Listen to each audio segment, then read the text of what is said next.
Happy Saturday. How are you doing? I hope you are doing fine. We will be speaking in English this morning because, as you know, for me it's important for our guests to feel comfortable as we have important conversations. So we will be speaking English today, and I hope that's not an issue for you.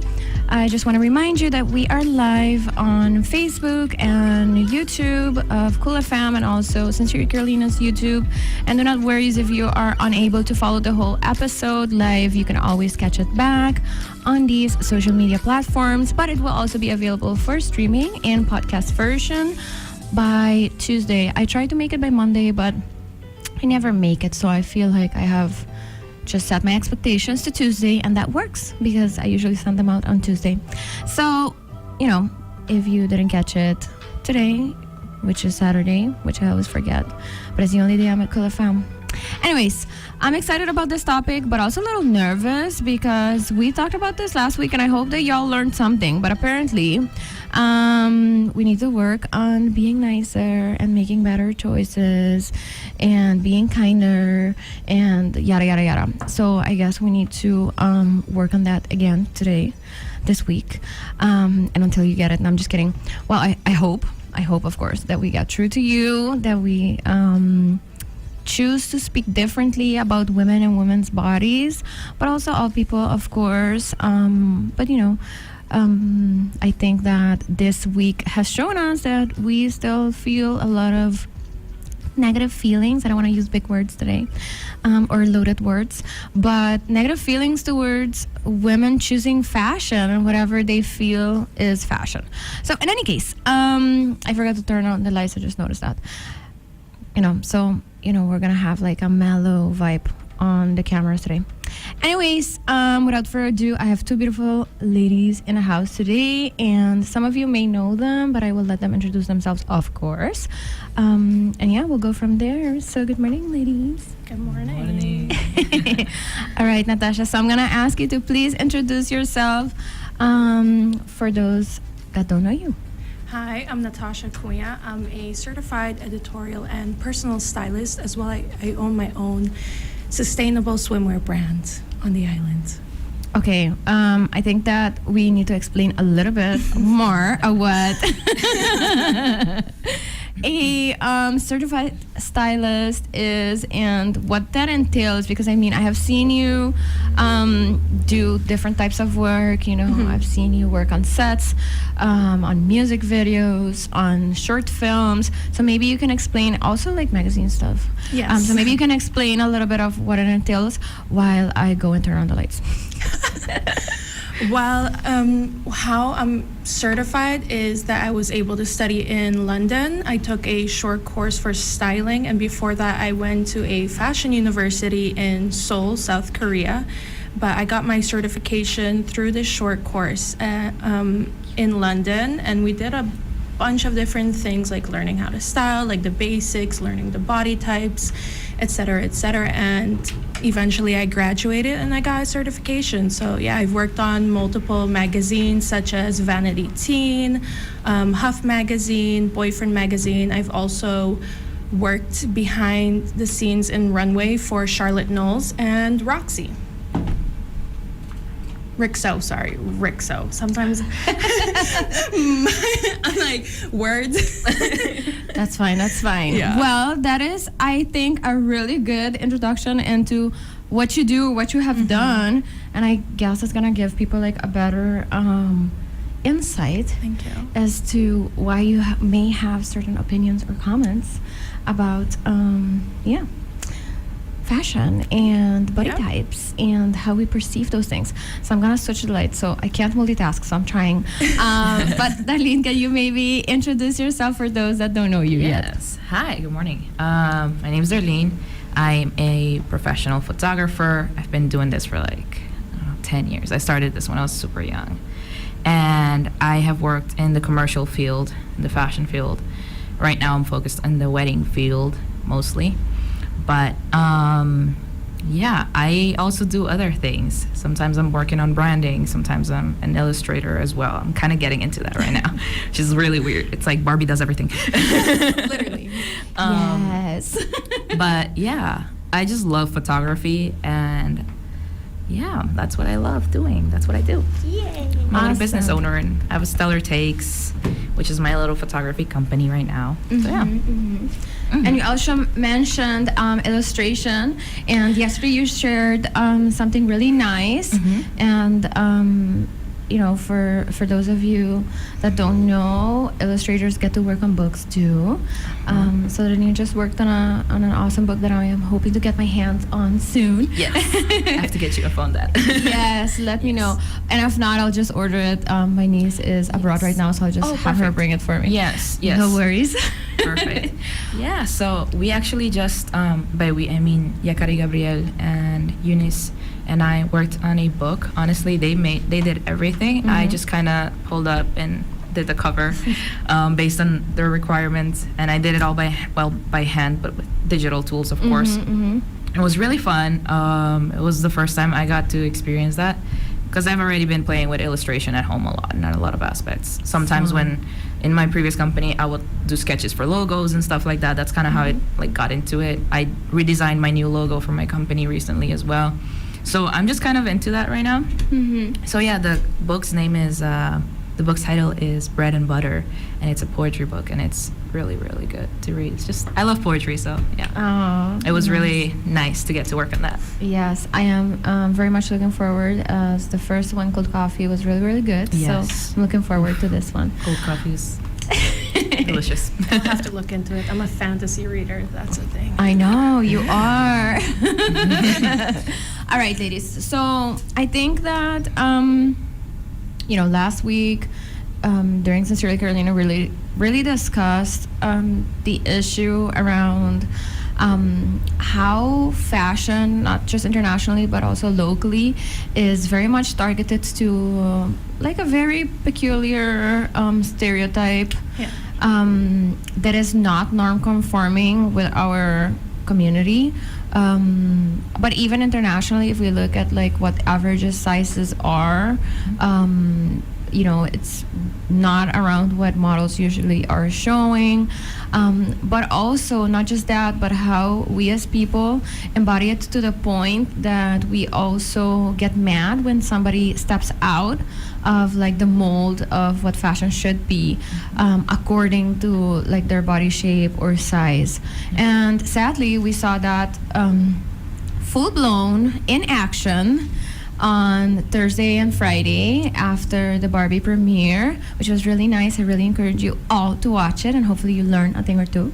But yeah, I mean, we saw that, so it was a little bit triggering that we talked about it like last week, and then we were planning to talk about it this week again, and then this happens, because if anything, it only highlights the importance of having these conversations, and that it's not, you know, younger people being snowflakes and like too sensitive and being like, oh, you shouldn't, you know, worry about what people say, etc., because it does go to the point where it's, you know, violent, it's scary, it's intimidating, and it's creating unsafe spaces for people. So I did want to have like a creative perspective this week. So that's why you're both here. Because I do think it is important to think about, you know, whether truly it does require more from you, and what does it mean for you to be aware of, you know, being truly representative, inclusive, diverse, in the work that you do. And I say the work that you do, you know, as a photographer, as a designer, as you create, you know, fashion items for people to wear, but also as you style people, etc.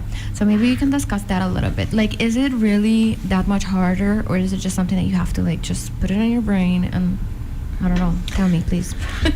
For me, it wasn't harder to think about different body sizes or body shapes, because growing up, I've had hypothyroidism my whole entire life, so my body weight has fluctuated my entire life. I've gone from a size 4 to now I'm a size 12 US.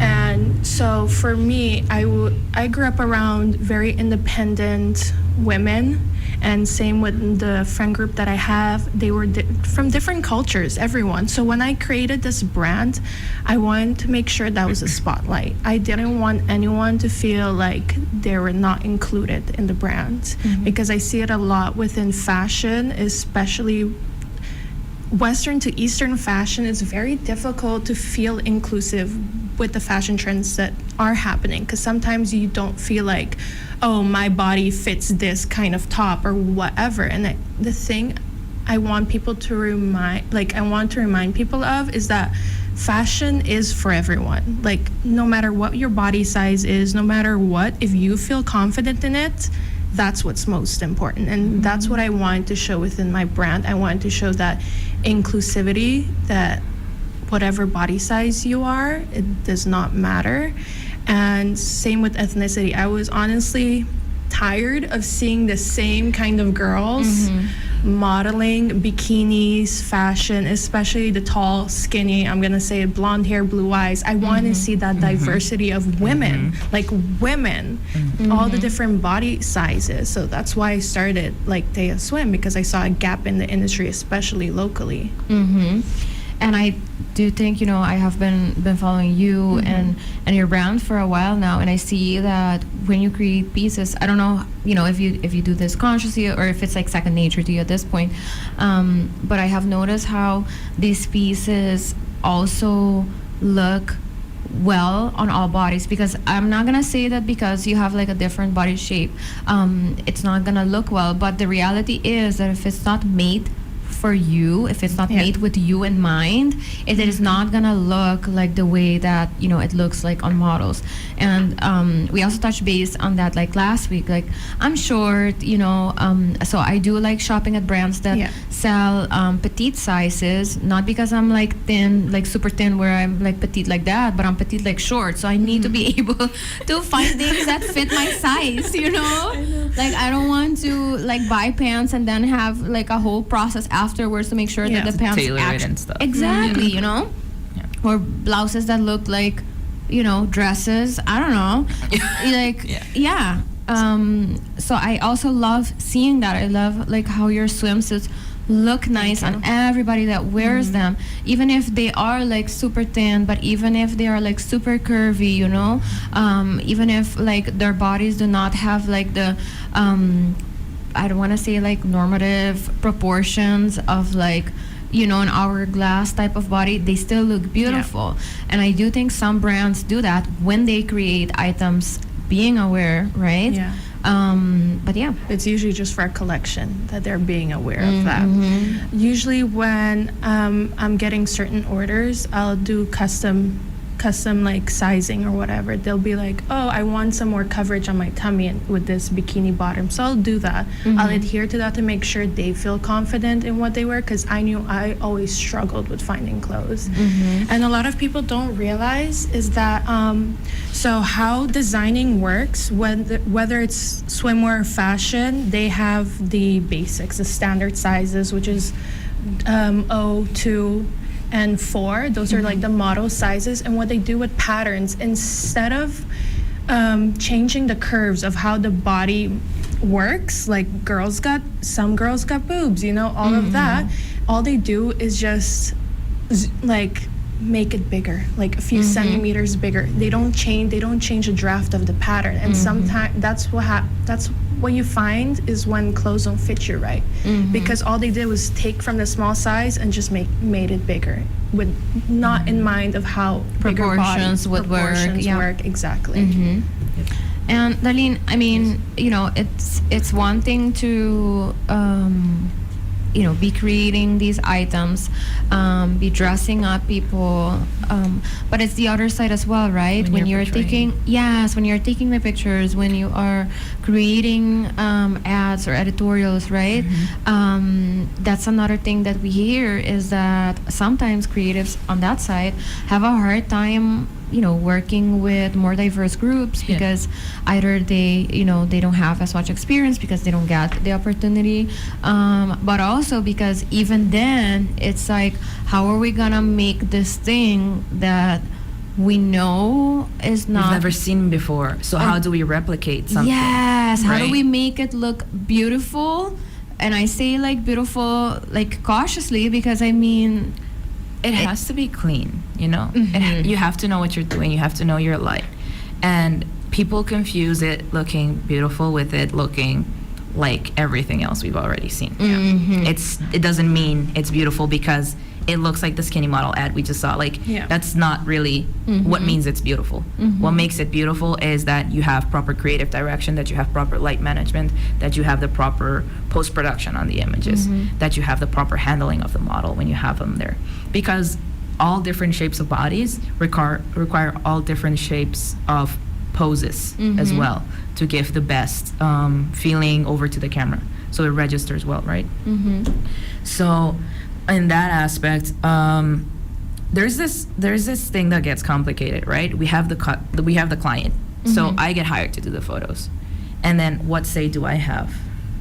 And I'm just like, what if we do this? And I just propose a different kind of Yeah, 'cause model. you're not Yeah. the creative director. You're just a Yeah, I'm just a photographer. But then when I've had the opportunity of doing creative direction and I've had clients who are like, this place is for everybody. Let's say it's a gym, right? And they're like, no, we want to offer this to everybody because the gym is not for a specific type of person. It's not just to get skinny. It's for strengthening your body, for also feeling better because it helps with your just overall dopamine levels and all of that. You know, there's more to it. Your health, all of that. Okay. So then let's create an ad. And then you put up all these muscular people who have their bodies already made. Well, I mean, It's for them too, but not just for them. It doesn't track a look for everybody because everybody's used to it. But that is not the point. The point is that everybody should be comfortable enough to enter a place and say, oh, I can work on myself here, Yep. regardless of what that means to them, because it's different aspects for everybody, right? So I've had the privilege of having clients like that have given me the freedom. I don't really post all my work because once I finalize a project, the project belongs to my client. So if I need to show it, I know who to show it to. It doesn't need to be everywhere because I want them to get the right usability of the photos as well, right? If I put it everywhere and then they can put it everywhere, it's not special anymore. So there's that. I think proper light management goes a long way. And I'm not saying that you need to make places darker and hide certain curves. No, I'm saying accentuate the curves. Know where to highlight. Like, it's very important. And make your model comfortable. Don't be like whispering to your assistant like, oh, she's a little too fat for this. Like, no, you can't do that. Like, what are you talking about? There's no such thing. If you don't know how to handle your model, just say that. Just walk away. But why do you think there's not a lot of diversity within commercials? So like you don't see the different. They always just want the, cultures. like you just said, like the Dutch. I meant like the white. I'm sorry, the Eurocentric, white. yes. Eurocentric. Yes. I hear what you're saying. Yes. Yes. And the clients literally give you that briefing, like, no pone hende di hopi kolo. Of no Oh, wow. panahinde kuta Mucho- part of the LGBTQ community. Girl. Okay. Yeah. That one. So, and if they do, make sure they're like very feminine presenting. If they're like female. yeah, Yeah. they have to be very feminine presenting. You can't put like a mask up there. Yeah. And I mean, I'm always like surprised, although I shouldn't be. But I'm always surprised when people say, because I'm not in spaces. I don't know if it's like at this point I'm giving a certain energy where people like think twice of what they say in front of me. Oh, same here. Everyone knows that. I consider myself a very nice person, but some way, somehow, people get a little like, not, I don't want to say self-conscious, but they are aware, which I love, because I mean, that is the point. I do hope, however, you are aware in all spaces, not just when I'm around. But I'm always surprised when I hear this a lot, when people just like verbally, explicitly say that they want to exclude particular people when they want to exclude like groups. Every time I'm surprised, because I'm like, The audacity. how like how does it even happen? But then I hear it so often that apparently it's not happened around me directly, like with me around, but maybe also because I'm not in the type of spaces where something like that would be said explicitly as well. But I do think it's problematic. I do think that that people feel like some, Some type of people. way. So Yeah. you can't like. Some people will come to you very cautiously, like, oh, I can't mess around with her. I can make the wrong joke, but ito pa ipunay mi lugar. That's really what's going on, right? Yeah. And which is fine. Yeah. I love having that energy by all Yeah. means. Yeah. But also, why do you not have that energy everywhere else? Yeah. Or why you should question yourself, like, why Yeah. are you even asking, like, why she would put you in your place? Maybe Correct. reflect on that. Yeah, correct. People really need to like when they have those thoughts, but I don't think they're aware. Like No. like they can't see further than their noses. Let's put it that way, to not say something else. Yeah. But also because it's like literally ingrained in their brains. that's it. It's muscle memory. It's all that you know, all that you have done, and to rewire that requires work. It requires work externally. So like constant inputs, coming in and telling you to do something different, but also internally actually registering that and doing the work to rewire that. And that is work. I understand that it's hard, but also I would like to think that if you are in positions of like creating things like ads, of representing a brand, etc., you are supposed to, or at least I hope, to be a little bit more conscious of the power that you have in influencing people, Correct. Yeah. Influencing people's behavior, people's attitudes toward things, how we perceive things. So I would like to think that in that consciousness, while also not like completely maybe blowing your brand and like doing something too radical that is gonna like bankrupt you or whatever, that you are consciously making better choices. Yeah. But apparently we're not doing that. Well, it's funny. I had a client once. We presented a project to them, pretty large company here on the island, and their reply literally was say, "Oh no, that's too gay." Oh wow. Oh, okay. After that, I was like, I just kept calm because I was really new in business. I was like 21 or 22 at that point in time. Yeah. And I just stayed calm. And then I left the meeting, and then they're calling me like, oh, can we get new drafts and stuff? And I was like, no, we're dropping you. I'll send you an email. Thank you. Have a good day. They're like, Yeah. what? But we signed the quotation. We agreed to this. This is no, done. I'm done. I don't have the energy for it. I'm done. Yeah. I didn't come out of the closet to deal with that. I'm sorry, but I did not come out here to be myself, to deal with that just for money, for nothing. There's no reason for it. And something that I want to mention is like, it's really sad, for example, when I'm at weddings and I have thicker brides, beautiful, beautiful women, I'm telling you, and they have these gorgeous dresses and they are fussing and bussing like about everything because somebody once said, you're too big. Or because not just somebody, everybody says you're too big. Yeah. Because the ads for weddings, the editorials for weddings, it's the same thing we've been talking about. And I'm just like, it's supposed to be one of the happiest days of your life. Exactly. And this is your biggest worry. You are ruining your pictures. Yeah. You on your Because own. you're so hyper fixated with that, right? Yes. And it's sad because it's not really them ruining their pictures. It's society that ruined that moment for Exactly. them. You know? It's that pressure. Yeah. When you say that, I remember that, so, our whole wedding process was during COVID. Like we had this big wedding plan, and then we had to regroup and pivot and think about what was important for us. Anyways, we ended up having a super small and intimate ceremony, and then it was like a vacation. Like our siblings came, and anyways, it was super nice. And one of the things that was really, really important for me is not to have people around me that I do not know or that do not understand me. So I was very adamant about who my photographer was gonna be, who was gonna do our video, and then even looking up pictures, right? Of course I went online and on Pinterest and I saw, but I wanted to see with my photographers and the videographers. I was looking at videos of real people that they have done here in Aruba, like real stuff, And I'm not saying that the people on Pinterest are not real. But what I'm saying is that, women that look like me and, But also you need the representation. Yes, Right? you There know? it is. That's where we need Yes. people to be photographing these things so that there So is a I history. know what Yeah. looks nice Yes. for somebody that looks like me, right? Yes. Also portraying who I am as in my personality, making sure that that was clear. Yes. And I say my because obviously, like, my husband is like a super like team player. He's like, you know, I trust you, and it's like he's just like go, you know. Like it would be really weird, or he was like, this is like the few things I really really want, and then Yeah. other than that, Other than that, he's the supporting character. yeah, awesome.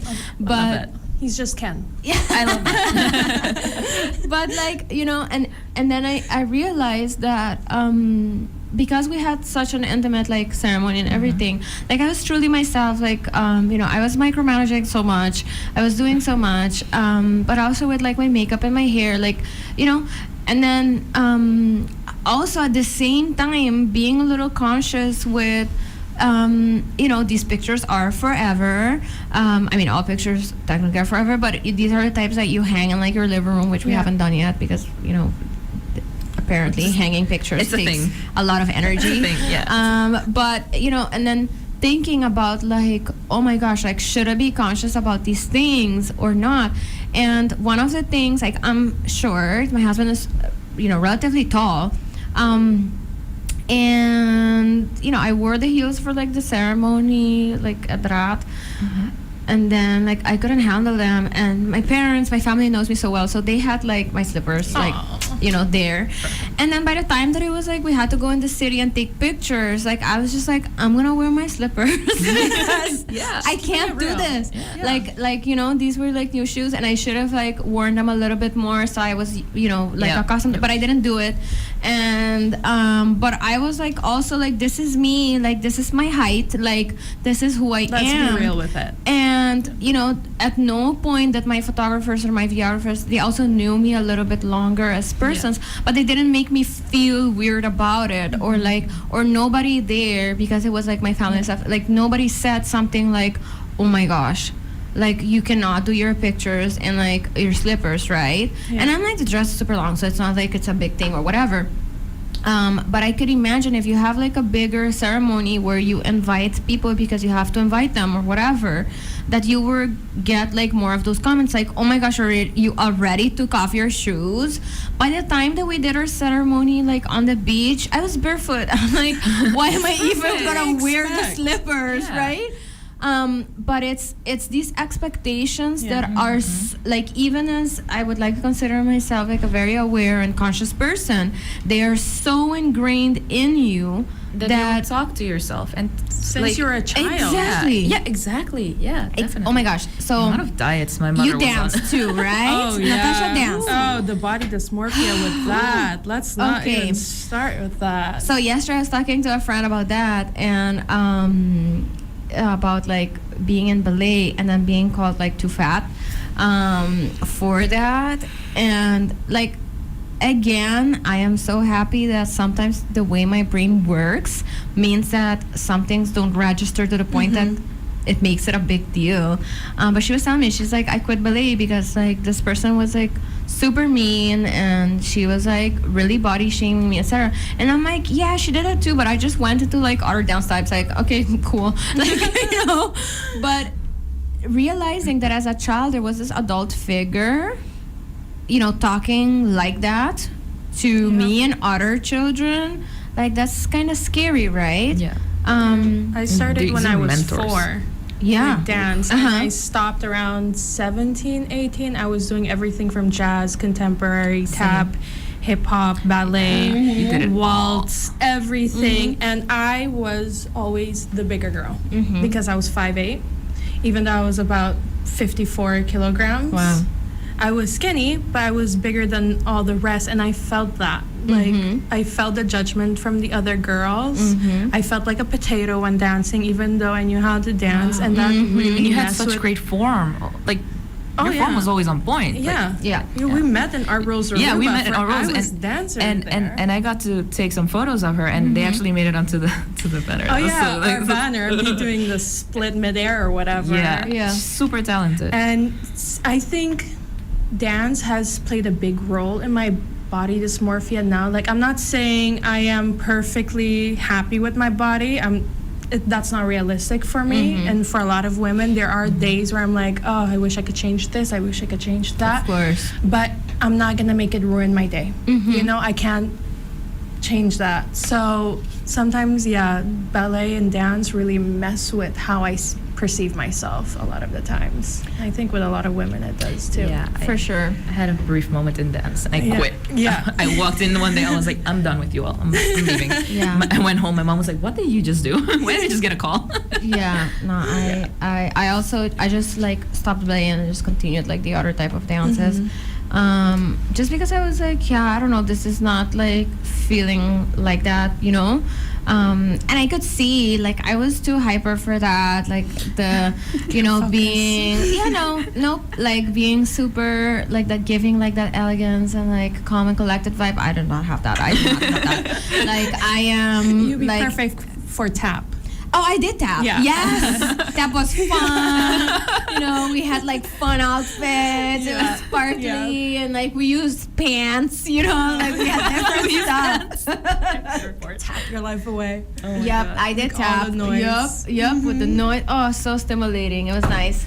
But you know, it's these things that we are not aware of, and I don't think that I don't think that parents necessarily like put their children in ballet, for example. You know, that's an example, and think of like, oh, maybe my child is gonna be called fat, and even when that happens, and let's say the child even shares it, because sometimes children don't even share something like that because it's normalized. You know, because it's normalized in that environment, people just kind of accept it. And then maybe some parents will like be like, okay, then apparently we need to work on that. And we don't realize how so many areas of our lives are contributing to these, stereotypes, but also this internalization of never being like good enough or like never, Some parents will put you in dancing activities because they're like, they need to lose weight, they need to get this posture, they need to be like this, and like all these expectations that people put, like society puts on women, right? It's like, no, she needs to go to dance school. She has to. And it's just a generational thing too, because we get our aunties or whatever. Oh, you look a little heavier today. Did you start eating a lot? What's this? I recently visited some old patients of mine because I was a nurse briefly, and I went to visit them at the. She says Barbie. No, I'm telling you, like it's crazy. She's like briefly. Like for 3 months, I was changing diapers for old people. Loved the experience. It was great. But there's a few of them. I'm talking old. Yes. Va a subir peso. Oh, va a virar gordo. I'm like, Anto? I walked in there like, I cannot deal with this. Did you pay for anything? Keep it moving. I think like when we talk about like people doing that, like the aunties. I didn't grow up with family in Aruba because my family is not from Aruba, so I don't have any aunts, uncles, nothing on the island. It's always been like me and my parents. And you know, we did have like family friends, but because it's still like on another like level of like, even if you're close, it's different, right? My mom is very vocal too, so I mean... Yeah, my mom still to this day. I mean, you lost some weight. Come on, a little more. Yeah. My mom stopped. She learned, because she's also struggled with her body and weight a lot. Well, my mom would be like, if somebody mentioned my weight, she would be like, why are you talking to her about her weight? Only I like, can talk about it. Oh my God. My mom is an almond mom. Okay. It happens, right? Yeah. I mean, it's okay. But I remember we were at I don't know if it's Christmas or New Year's, but December type of holiday parties, and I was at like my childhood friends, and their like aunt or family person showed up, and they're the kind of people that come like on Christmas, right? Like I see them, like I would play with my friends and stuff, but I would see these people at like holiday parties or whatever. And she literally came in and went to my friend. She said hi to some people, and then she like went to her and like gave her a kiss and like held her like on her arm, shoulder. And she's like, "Holoba, subi peso." And I remember being there and feeling like, oh my gosh, like I don't think up until that point I was young, like I don't know, maybe like 14, 15 or something like that. I don't think I have seen that in action in that way. And I'm awkward. Like if something awkward happens in front of me, I'm the only one. like I'm awkward. Yeah, it's the general vibe here right Yeah, now. I just stare and I'm just like I see it play out. Like I'm not gonna like unless it's something like really intense where I see like the person is like not able to come out for themselves, I will not like intervene. So I was just like that just happened, right? And my friend, she's quick with her mouth and everything. So you know, she responded super quickly, saying something along the lines of like do you not think that I have a mirror, but also like I am still thinner than you, and why are you talking about my weight, right? But she said something like it was very intense and she was mad, like she walked away and she slammed the door. And you know, her night was ruined, like the whole like party night, like it was awkward. And then this like auntie, like she was so surprised by the response, and she felt like the response like was unwarranted and it was like too much, and that she was being rude. And she was like, you know, she told the mom, she's like, why are you being rude or whatever? And then somebody said like, yeah, like, you know, what you just said is kind of like crazy. Like this is a teenager. Yeah. You just walked up to a teenager and said that. Like, what is wrong with you? Like, you're a whole grown ass adult. Like, why are you talking like that? You know, and I'm not saying that it's okay to do it to adults, but the way that we do that with like younger people, right? And that day is like stored in my brain as a core memory, because, and I still feel a certain type of way towards this auntie, right? Like anytime I see her, she's like a spot now that you can't unsee. I can't. Yeah. I can't. And maybe she has grown. Maybe she doesn't do that to people. Maybe that one day is maybe she doesn't want to be told off again. Yeah, maybe she snapped and she was like, oh my gosh, maybe I should stop doing that. I don't know. But the fact that somebody felt like that was like okay to do in that way to somebody in a setting such as that, you know? But then I realized as I grow up and then you mingle more with people, and you know, I left my like little family's bubble, you realize that is not like, that thing that happened is not something that happens like randomly. It's very common. It happens on the regular, right? So I don't know, like how do you think that we can work to like move away, and I say move away from like these stereotypes and these norms of like beauty from a creative's perspective? Like if you see like the work that you're doing, like, and you know, when we talk about these little moments that happen, little big moments, because they're little in time but they create big impact, obviously, otherwise we wouldn't be talking about them, right?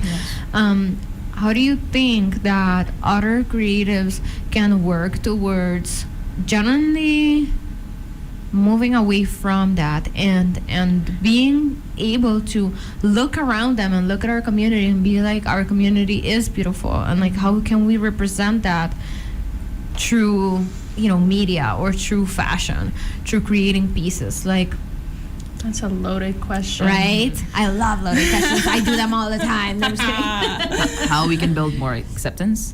Yes, and diversity, you know, how do we work towards that? I think people just need to educate themselves and like expand their knowledge and be open to more, how would I say, I think it's being done. I think our generation is trying to include, like she is changing. with her brand. It is changing, you know? though. I can say that compared to a few years ago, definitely, it has been changing. We're more. I mean, Calvin Klein has done several things, although they've done several problematic things as well. You know, they. Sorry, I mentioned a specific brand, but no, it's fine. Internationally, right? Yes. But they have been including different kinds of models. They've been including trans models, plus size models, and I mean, at some point we're gonna stop using the term plus size. At some point, we're just gonna start using real people. I think for these ads, real representation. I think that's kind of part of it as well. We do need to categorize things in order to educate, because otherwise we don't have the proper terms to explain things, so people can put a visual to it or pinpoint things in their brains and create new connections in their brains, right? But I think it is slowly being done in Aruba, of course, a lot slower than everywhere else. Over here, we're like turtles. It's because this is a small community.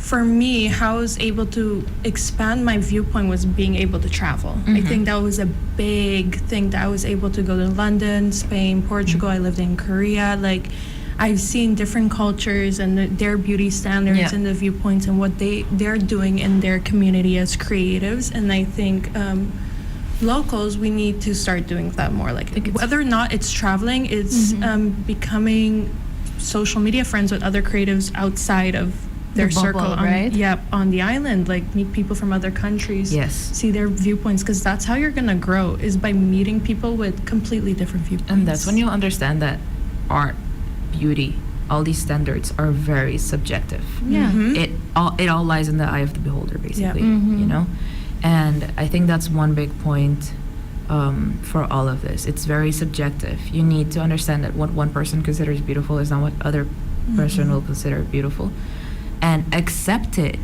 Just take it in as it is, you know? Don't try to change it. Just see things and accept that it is beautiful because it exists, you know?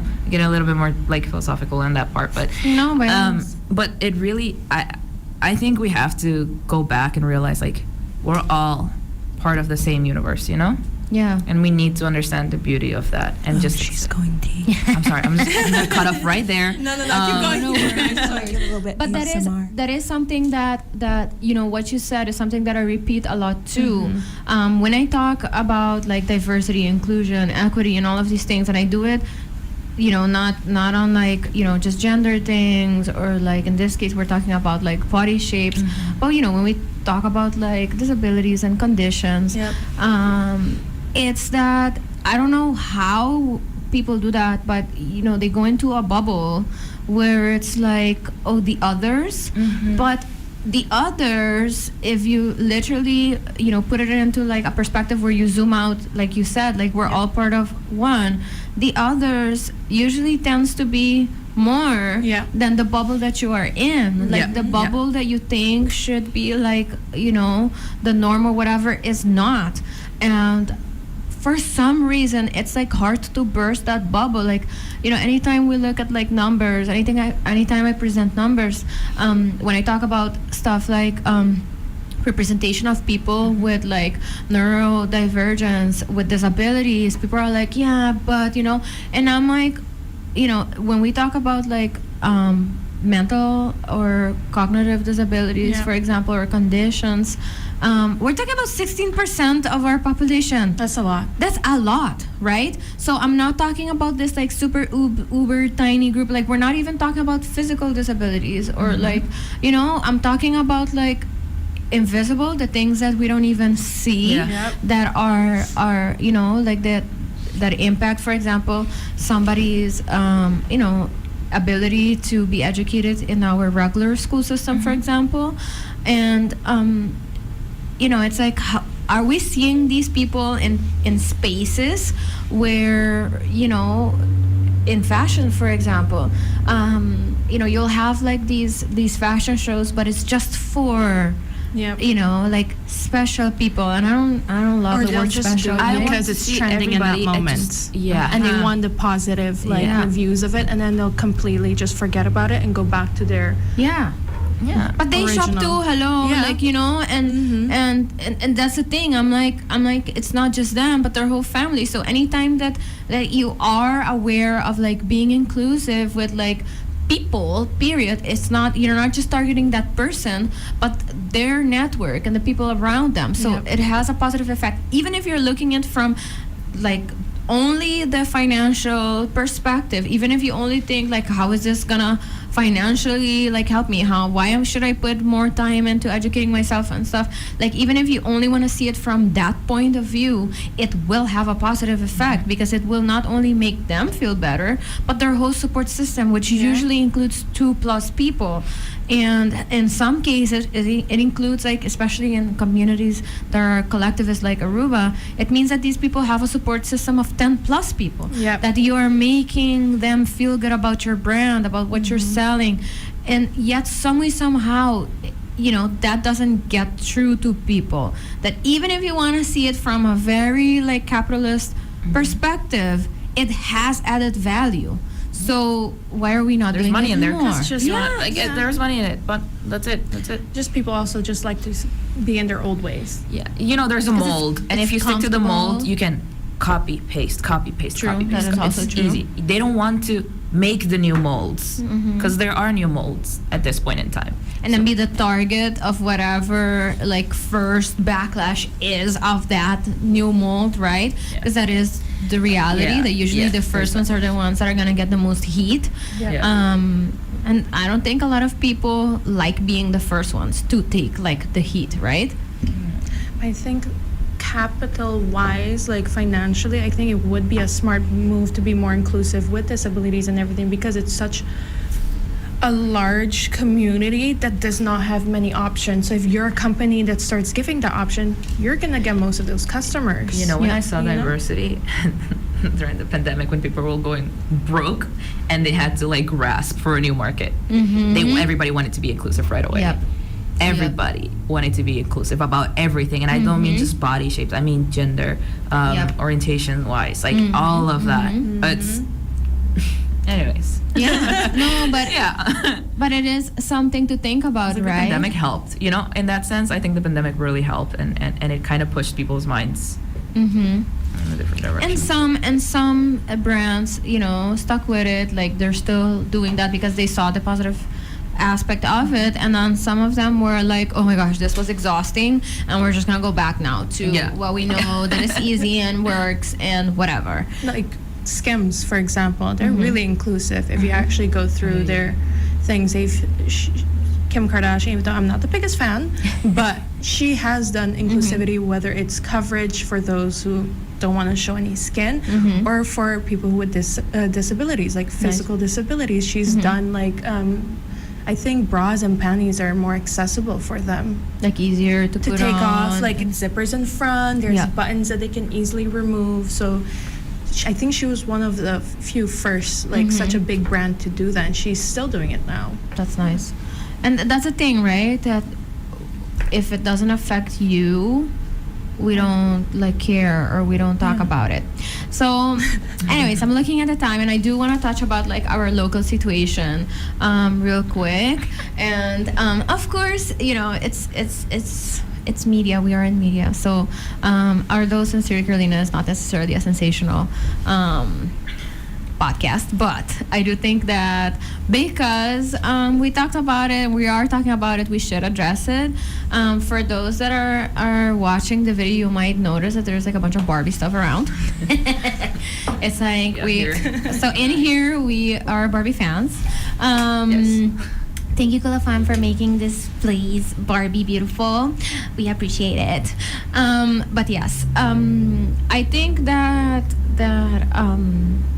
a lot of women were super excited to see this come to life, in the sense that a lot of women have played with these dolls when they were young girls. It's nostalgic. Yes, and the fact that I don't think at that moment maybe even parents were aware, or little girls were aware of how like empowering Barbie dolls were, and their diversity of like jobs and professions. Yeah, but and only until recently they've expanded more on actual ethnic race and physical. Yeah. But I mean, that was a huge issue back in the past. Yep, indeed. And I do remember that when Barbie dolls became like more diverse, like my mom is really into that, so I got like a bunch of like different types of Barbies. Like I had different skin tone Barbies, different hair type Barbies. I loved it. But yeah, it wasn't something that was like in necessarily when we were younger, but the fact that it is something that so many young girls could like look back to and feel connected to in some way. So I think that some people were really sour that all of a sudden everything was pink, and people are like, why is this such a hype, and why are people so excited about this? And I don't think people understand why. Yeah. Because it is nostalgic, and it is a nice feeling to see it come to life. And I absolutely love that there were like events, done to celebrate that. I have to say that I did not in any way expect anything negative to come out of that. Like I did not think, oh my gosh, there's gonna be Barbie events or whatever, and there was gonna be like a negative cloud around it. And maybe it's because I'm a considerably like optimistic person. Like I like to think that people are capable of doing better and being nice, But I did not expect that. However, we went to I went to the premiere with a friend, and we were talking about hoping that the vibe is nice and it's no like mean girl vibe or whatever. One of the organizers was also telling me that she hopes that it's a nice feeling. And so we got there, and of course it's a bunch of girls, so you're all gonna have cliques and you're all gonna have like that feeling of like, oh my gosh, I don't know how I feel, right? But in any case, everybody was like everybody understood the assignment. There were like all types of Barbies. There was like denim Barbie, there's cowboy Barbie, there was like Parisian Barbie, Malibu Barbie, like everything. I loved it. I styled someone for the premiere. Oh, yes? Yesterday, a family friend. Oh, that is so Yeah. nice. So people were invested, right? And then, our media platforms interviewed people there, and they did a video, and people on the internet went bananas. Really? Yes. I'm not on social media, as Okay. people might think, so I'm very unaware of things that goes on, especially in this community. Yes, and I think you're mostly on like Instagram, and it happened I think on Facebook the most. Yeah. I'm barely I'm partially on Instagram. aware on I'm Facebook. all on TikTok. Just partially. Like I see it and I see I get these things sent and I stuff. just jump out. Yes, I just jump exactly. out. I look at something, Yeah. I'm like, okay, Me too. that's Usually- Facebook. Exactly. Yeah. Usually when there's like something like completely off going on, like I don't even put myself in the position of going down that rabbit hole because I know what it's gonna do to me, so I Yeah. don't. But somebody sent it to me, and they were targeted, like in specifically through these hate comments, and I was looking at it, and I'm like, oh my gosh, I feel like as a community, Aruba has collective amnesia or something. I don't know what else to call it, but literally everything has a lifespan of like 24 to max 48 hours. Yeah. So what happens is something really sad in our community happens. Everybody goes on like, oh my gosh, this is serious. We should check in on each other, and we should be nicer, and we should be more considerate, and we should be more empathetic. Don't remind me of this. Right?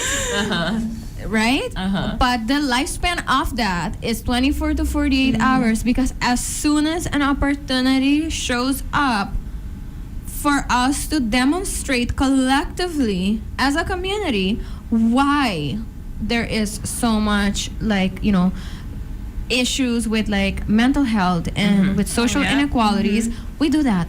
We jump right on it. So then I saw these things, and I was like shaken by it. I was unsettled. Like I didn't know how I felt about like sharing pictures of like me at the event, because I was not about to put myself in a position where I want to be called Peppa Pig or Barney or whatever. Yeah. And then during the event, I don't know if I want to mention this, but I do think it's important and nice. So there was like contest for like best shoes and like best dressed Barbies, and I loved it because it encouraged people to be creative. Yeah. And then when they like picked out the like best shoes, I like, as soon as the girl walked in with those shoes, I knew she was gonna win, because those were like perfect Barbie. Like it was just like, I knew, like I saw her and I'm like, those are best shoes. Those are Barbie. Yes. Those yes. are so Barbie. Yes. So by the time that they were gonna pick best dress, like I was literally eating gummy bears, and I was just like, oh, let's see who wins like best dress. And then they came and pulled me, and I immediately like, Carolina. no, they didn't say my name. They just like came like Reina vibe, like grabbed you by your arm. Oh no. And I'm like, Hello. yeah. And I'm like, oh, like choose gummies real quick, like. I literally like had like candy in my mouth, but I was like excited, but at the same time I was like super scared of like, oh my gosh, like what is gonna come after this, right? Like because I'm sure I'm not like nobody is Barbie proportion, but you know what I mean? Like I was like, oh my gosh, like how do I feel about that? But then I was like, not gonna get out of your head. It's cute. Like I guess people really like the outfit you pull together, whatever. And then when I saw the lives, I was like, oh my God. Like if they post me, I'm gonna cry. Like I cannot handle that amount of hate. And I feel almost like a little sad about that because I'm here talking about like being more positive, right? But see what I was talking about with the wedding. See, you were supposed to be so happy in that moment, and then you said, "Please don't post it." No. Yeah. Because I do not want to be the direct target. Yeah. Of what I know is true of our community. The society is. But they're ruining something good for you. It's stemming from insecurity, though. Yeah, These hate comments and everything. Yeah, it stems from insecurity with themselves as a person. For sure. And it's like, I know that. But and I think I know that's the thing. I know that, and a lot of us know that. Yeah. But again, it's hard for people not to feel insecure about it, and I think that a lot of people are missing out on having fun with dressing up. I have let go a lot lately. Like I am just like embodying like this quirky person that I am, and I try to show it through how I dress, through the stuff that I buy. This is who I am. I'm like colorful and like a little like unorganized, and this is me. But it's scary because people will have something to say, and in this community where we have small community, where we have like created an unsafe environment for women not to like express themselves. Yes, right. Can't express yourself. No.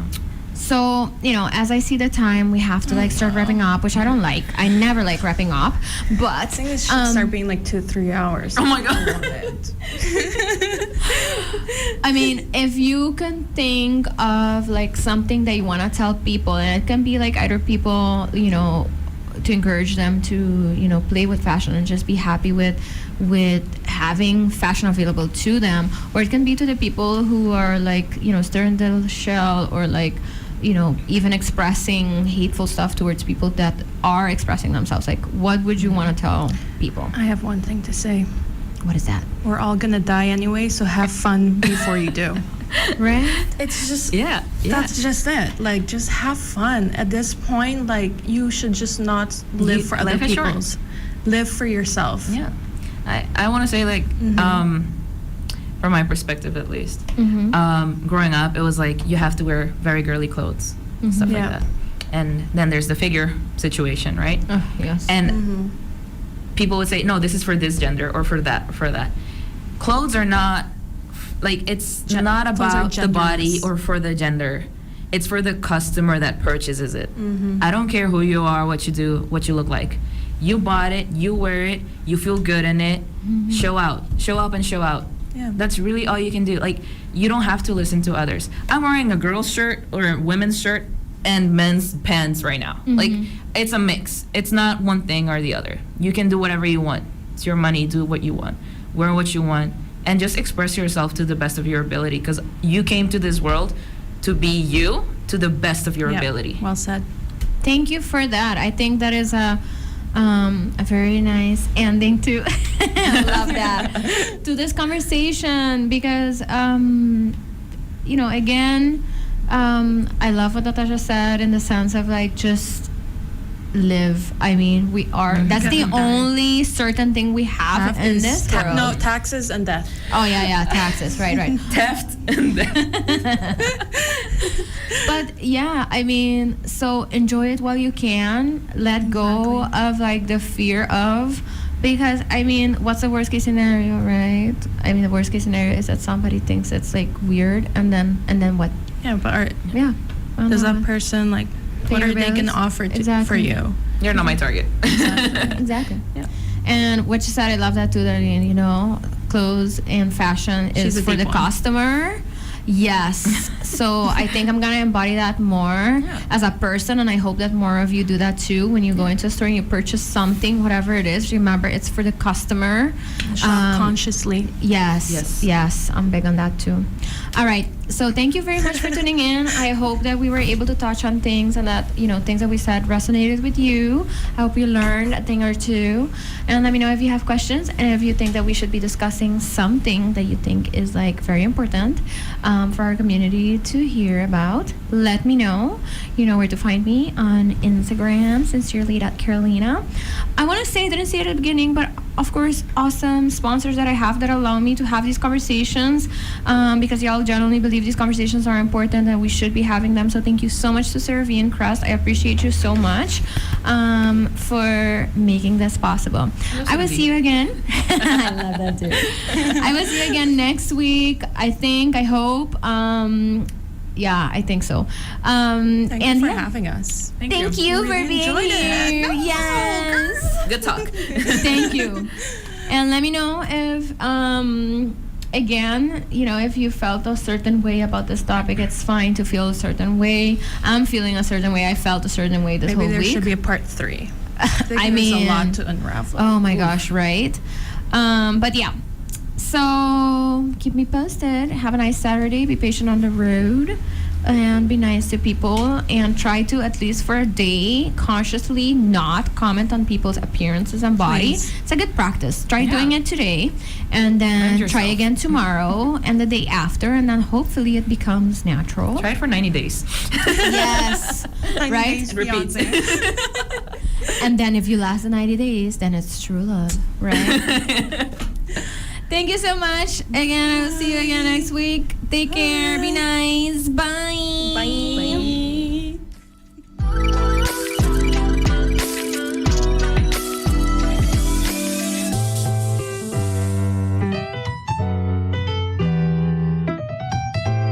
Hi, I'm Carolina, and I am the host of Sincerely Carolina, a series of educational conversations about current social issues with local and international experts.